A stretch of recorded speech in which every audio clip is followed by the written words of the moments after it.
یعنی یہ گروہ کیا ہے؟ اہل الحدیث ہی ہیں. اب امام احمد بن حنبل وفات فرماتے ہیں 241 ہجری میں. 241 ہجری میں. اب یہ سب کے سب بہت پرانے قول ہیں, بہت آگے کی قول ہے, بہت آگے کی تفسیر ہے, تشریح ہے. جو لوگ کہتے ہیں نا کہ یہ اہل الحدیث ایک نیا فرقہ ہے, انہوں ہوش کے ناخن سنبھالنا چاہیے, انہیں کتابیں پڑھنی چاہیے, انہیں محدثین کے اقوال پر نظر ہونی چاہیے. جہالت کی بنیاد پر انسان اپنی منہ سے زبان سے کچھ بھی بول دیتا ہے, ان کے پاس کوئی ثبوت, کوئی دلیل, کوئی حوالہ کچھ بھی نہیں ہوتا ہے. ایسے ہی اٹل بچوں باتیں, بچوں جیسی حرکتیں کرتے رہتے ہیں. ان لوگوں کو اللہ رب العالمین ہدایت عطا فرمائے. اب اسی طرح دیکھیں امام بخاری کیا فرماتے ہیں اس گروہ کے بارے میں. امام بخاری فرماتے ہیں یعنی اہل الحدیث, اس گروہ سے مراد کیا ہے؟ اہل الحدیث. امام بخاری کی شخصیت پر اور امام بخاری پر پوری امت کا اتفاق ہے, پوری امت کا, کسی کا کوئی اختلاف نہیں. وہ اس حدیث کی تشریح میں کہتے ہیں کہ اس سے مراد کیا ہے؟ اہل الحدیث ہے. یہ قول آپ کو کہاں ملے گا؟ شرح اصحاب الحدیث صفحہ نمبر 15 پر امام بخاری کی یہ تشریح, یہ قول آپ کو مل جائے گا. اسی طرح دیکھیں امام ترمذی کیا فرماتے ہیں, ہم اصحاب الحدیث, اس سے مراد کیا ہے؟ اہل الحدیث ہے. یہ بھی شرح اصحاب الحدیث صفحہ نمبر 15 پر یہ وضاحت آپ کو مل جائے گی. دیکھیں آگے ایک اور مزید وضاحت, ایک بہت بڑے محقق محدث جس کو کہتے ہیں صحیح ابن حبان کا نام آپ نے سنا ہوگا, صحیح ابن حبان, یہ بھی حدیث کی ایک بہت مشہور کتاب ہے. وہ اس حدیث کو نقل کرنے کے بعد بیان فرماتے ہیں ھذا بیان صحیح, ھذا بیان صحیح علی ان اول الناس برسول اللہ صلی اللہ علیہ وسلم فی القیامت اہل الحدیث. ایک حدیث دیکھیں, وہ حدیث پہ سناؤں گا ابھی آپ کو, پھر یہ بات بالکل واضح ہو جائے گی. کیا فرماتے ہیں کہ یہ بات بالکل درست ہے. امام ابن حبان فرماتے ہیں, یہ کہاں پر ملے گا آپ کو؟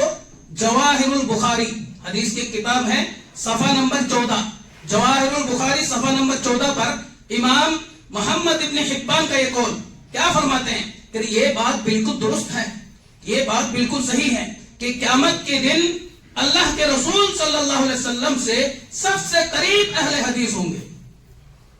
ایک حدیث ہے کہ قیامت کے دن جو ہے اللہ کے رسول سے قریب ہونے والے اہل الحدیث, اسی کی وضاحت کرتے ہوئے انہوں نے تائید فرمائی کہ اس میں کوئی شک نہیں ہے کہ قیامت کے دن اہل الحدیث جو ہے اللہ کے رسول صلی اللہ علیہ وسلم کے سب سے قریب ہوں گے. دیکھیے قرآن کی ایک آیت اب سنیے, یوم ندعو کل اناس بامامہم.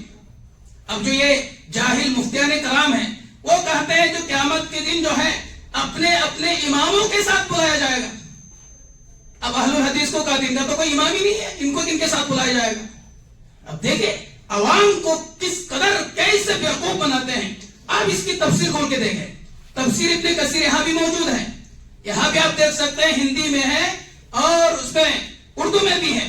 دیکھیں یوم ندعو کل اناس بامامہم, سورہ بنی اسرائیل کی آیت نمبر 71 ہے. اس کا ترجمہ یہ ہے قیامت کے دن ہر کسی کو اپنے اپنے اماموں کے ساتھ بلایا جائے گا. اب اہل حدیث کا کوئی امام ہی نہیں, کس کے ساتھ بلایا جائے گا؟ اتنا اس کے خلاف چیختے ہیں, چلاتے ہیں, آیت کا مفہوم معنی کچھ سمجھتے نہیں. حالانکہ اس کے بعد اگر آیت پڑھیں گے, یہاں امام سے مراد نامہ اعمال ہے. ایک تفسیر بالکل قرآن اسی میں موجود ہے, اسی آیت کے آگے والی آیت. امام سے مراد کیا ہے یہاں پر؟ امام کے معنی آگے, آگے یعنی نامہ اعمال جو آگے پیش کیا جائے گا وہ مراد ہے. ایک مزے کی تفسیر حافظ ابن کثیر نے یعنی صاحب تفسیر نے بیان فرمائی. دیکھیں ان کا قول یہ ہے وقال بعض السلف هذا اکبر شرف لاصحاب الحدیث لان امامهم النبی صلی اللہ علیہ وسلم. ابن کثیر کیا فرماتے ہیں کہ بعض سلف نے تفسیر کی ہے کہ یہ بہت ہی شرف کی بات ہے, قیامت کے دن اہل حدیث کا امام جناب محمد رسول اللہ صلی اللہ علیہ وسلم ہوں گے.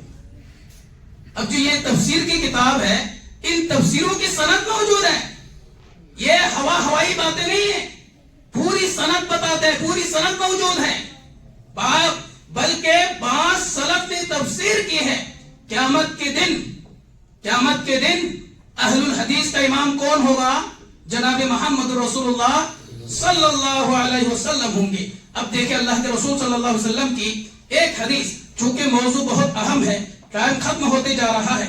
اللہ کے رسول صلی اللہ علیہ وسلم نے بیان فرمایا، ایک حدیث میں آپ کو سنا رہا ہوں، رواہ الطبرانی فی القول البدی.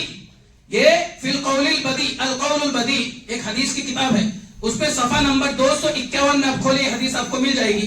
طبرانی نے روایت کی ہے، حضرت انس سے ہے، انہوں نے کہا رسول صلی اللہ علیہ وسلم نے فرمایا کان یوم القیامت یجیء اصحاب الحدیث. اللہ کے رسول صلی اللہ علیہ وسلم نے فرمایا قیامت کے دن میرے پاس اہل الحدیث آئیں گے، ومعهم المحابر فیقول اللہم انتم اصحاب الحدیث، انتم اصحاب الحدیث قال ما کنتم تکتبون الصلاة بین مسلم فطلقوا الى الجنہ. اہل الحدیث آئیں گے اور اللہ کے رسول صلی اللہ علیہ وسلم فرمائیں گے اے اہل حدیثوں خوش ہو جاؤ اور بہت ہی مسرت کے ساتھ تم جنت میں داخل ہو جاؤ. اس میں لفظ اہل الحدیث ہے، یہ حدیث ہے. اب یہ حدیث کی کتاب یہاں اگر ہوتی میں کھول کے آپ کو یہ حدیث دکھا دیتا. ایک دیکھیے اور قول ان کا امام ابو الحسن محمد بن عبداللہ بن بشر فرماتے ہیں کہ میں نے رأیت النبی صلی اللہ علیہ وسلم فی المنام، میں نے اللہ کے رسول صلی اللہ علیہ وسلم کو خواب میں دیکھا. فقلت، تو میں نے کہا اللہ کے رسول سے من الفرقہ الناجیہ من 73 فرقۃ. میں نے اللہ کے رسول سے فرمایا کہ اللہ کے رسول جو اتنے فرقے ہوں گے، 73 فرقے ہوں گے، ان میں سے ایک جنت میں جائے گا، وہ فرقہ کون سا ہے؟ وہ فرقہ کون سا ہے؟ اللہ کے رسول نے فرمایا انتم یا اصحاب الحدیث، اے اہل حدیثوں وہ گروہ تم ہو. یہ حدیث آپ کو کہاں ملے گی؟ شرح اصحاب الحدیث صفحہ نمبر 14 پر یہ خواب سند کے ساتھ موجود ہے، بالکل سند کے ساتھ موجود ہے. تو آج جو اتنی باتیں ہوتی ہے کہ اہل حدیث کے یہ فرقہ بندی ہے، یہ ہے وہ ہے، جن کے پاس کوئی علم نہیں ہوتا ہے، اس طرح کی بد زبانی اور اس طرح کے جو ہے اٹکل بچوں کی باتیں، بچوں جیسی حرکتیں کرتے رہتے ہیں. اہل الحدیث کا لفظ یہ کوئی بناوٹی لفظ نہیں ہے، یہ صحابہ کرام کا دیا ہوا لفظ ہے. صحابہ کرام اپنے آپ کو اہل الحدیث کہتے تھے، مفسرین محدثین اپنے آپ کو اہل الحدیث کہتے تھے. یہ حدیث سے یہ لفظ ثابت ہے کہ اللہ کے رسول صلی اللہ علیہ وسلم نے اپنے پیروکاروں کو اہل الحدیث کہا. اہل الحدیث کا اپنے پیروکاروں کو یہ نام کیوں پڑا، کیسے پڑا، یہ ایک بہت لمبی تاریخ ہے اور یہ نام پڑھنا ضروری تھا، ورنہ گمراہ فرقوں کے درمیان کوئی تمیز نہیں. حضرت علی رضی اللہ تعالیٰ عنہ کے زمانے میں جب اتنے فرقے پیدا ہو گئے، روافض پیدا ہو گئے، خوارج پیدا ہو گئے، ناستی پیدا ہو گئے، جو اسلام سے عقیدتاً کیا ہے خارج ہے، وہ بھی اپنے آپ کو مسلمان کرنے لگے.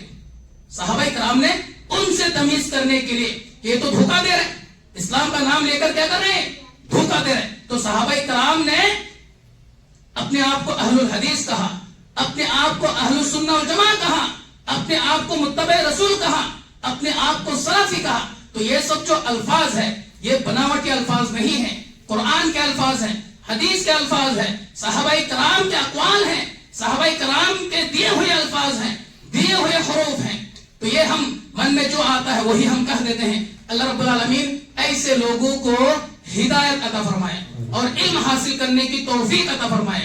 کسی پر بھی بہتان باندھنے سے پہلے اس کو اللہ تعالیٰ توفیق عطا فرمائے کہ اس کو وہ کیا کرے، علم حاصل کرے. ٹائم ختم ہو چکا ہے، مزید اور کچھ باتیں تھی، انشاءاللہ کبھی موقع ملے تو میں انشاءاللہ بتاؤں گا. اللہ رب العالمین سے دعا ہے کہ اللہ تعالی ہم سب کو کتاب و سنت کے حاملین، کتاب و سنت کے متبعین بننے کی توفیق عطا فرمائے.